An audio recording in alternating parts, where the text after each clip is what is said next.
चला पेशंट तपासायाला सुया घेऊ चला सिरिंज घेऊ चला चला पेशंट तपासायाला किती सांगू मी सांगू कुणाला खूप दिवसांनी पेशंट मिळाला आज आनंदी आनंद झाला.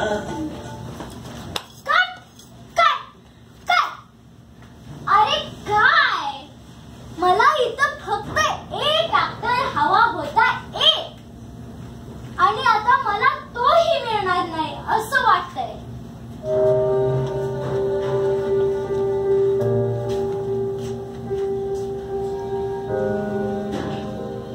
कुणी डॉक्टर देता का? डॉक्टर ह्या डायरेक्टरला कुणी डॉक्टर देता का? एक डायरेक्टर ऍक्टर वाचून चांगल्या एका स्क्रिप्ट वाचून तिकिटाच्या बारी वाचून प्रेक्षकांच्या दये वाचून गल्ली बोळात हिंडत आहे. ज्यावर चप्पल पडणार नाहीत असा ऍक्टर शोधत आहे. कुणी ऍक्टर देता का रे?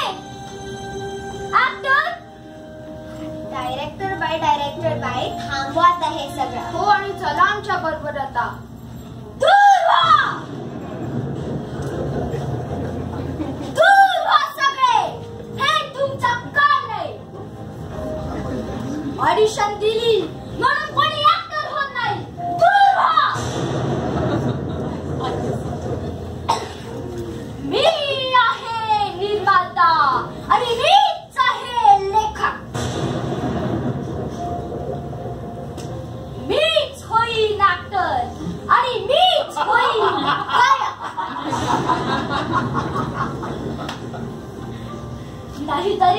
नाहीतरी मीच आहे दिग्दर्शक आणि मीच असे माझ्या नाटकाचा एकमेव प्रेक्षक.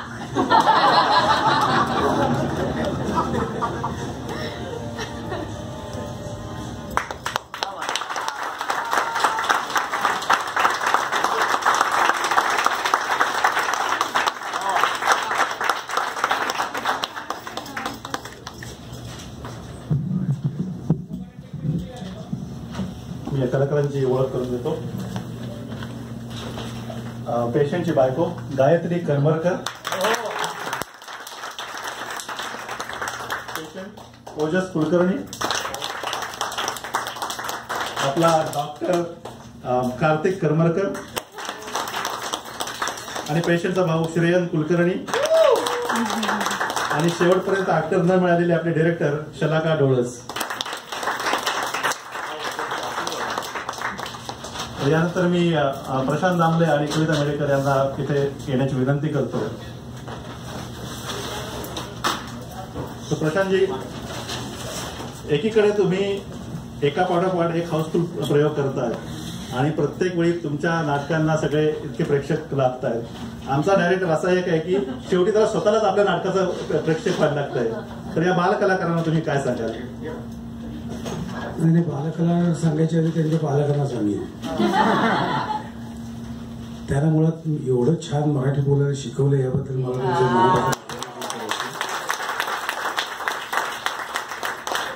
म्हणजे पहिलं अभिनंदन त्याचं आणि दुसरं अभिनंदन त्यांना अभिनय करायची सुद्धा तुम्ही त्यांना काय फूस लावली असं आपण म्हणूया. कारण मुळात थिएटर ही नशा आहे आणि तुमचं जसं जसं त्यात काम करायला मिळतं तसं तसं आपल्याला शिकायलाही मिळतं. आता ही एवढी छोटी मुलं आहेत पण त्यांना जसं सांगितलं गेलं तसं त्यांनी केलेलं आहे. एवढं केलं तरी खूप होतं. बेसिक कन्स्ट्रक्शन जर त्यांना कळलं तर ते खूप छान होऊ शकतं. स्क्रिप्ट कोणी लिहिली होती याची? छान. विशेषतः शेवटचा पोर्शन खूप आवडला मला. माझीच बॅट माझाच बॉल. पण स्क्रिप्ट सुद्धा छान होती, त्यातले ह्युमर पण छान होता. मराठी भाषेतल्या ज्या गमती जमती आहेत ते ह्या मुलांना जरी कळल्या नसल्या तरी त्यांना कळलेल्या आहेत, त्यामुळे ते आम्हाला पण कळल्या. त्यामुळे मराठी भाषेची गंमत जी आहे, म्हणजे एकाच शब्दातून दोन अर्थही निघू शकतात, तर ही जी गंमत आहे, यातला जो ह्युमर आहे तो या लहान मुलांपर्यंत पोहोचवणं हे खूप गरजेचं आहे. आणि त्याबद्दल मी पालकांचे खूप मनापासून मी आभार मानतो एक कलाकार म्हणून, की या बे एरियात सुद्धा अजून एक 8-10 वर्षांनी छान मोठे झालेले कलाकार आम्हाला बघायला मिळणार आहेत. खूप मनापासून.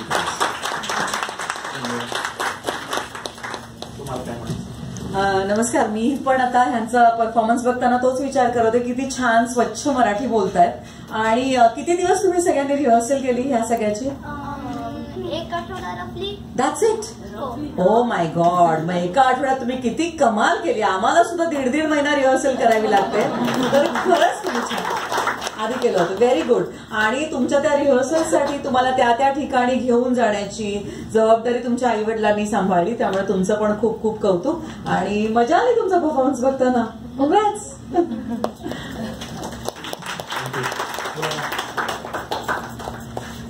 तो प्रशांतजी आणि कविताजी, तो तुमचे रसिक सगळ्या जगामध्ये सगळीकडे आहेत आणि प्रत्येक रसिकाला आपल्या आवडत्या कलाकाराबद्दल जास्त जाणून घ्यायची इच्छा असते. तर तुमची हरकत नसेल तर आज आपण रसिकांशी थोड्या गप्पा मारूयात. थँक्यू.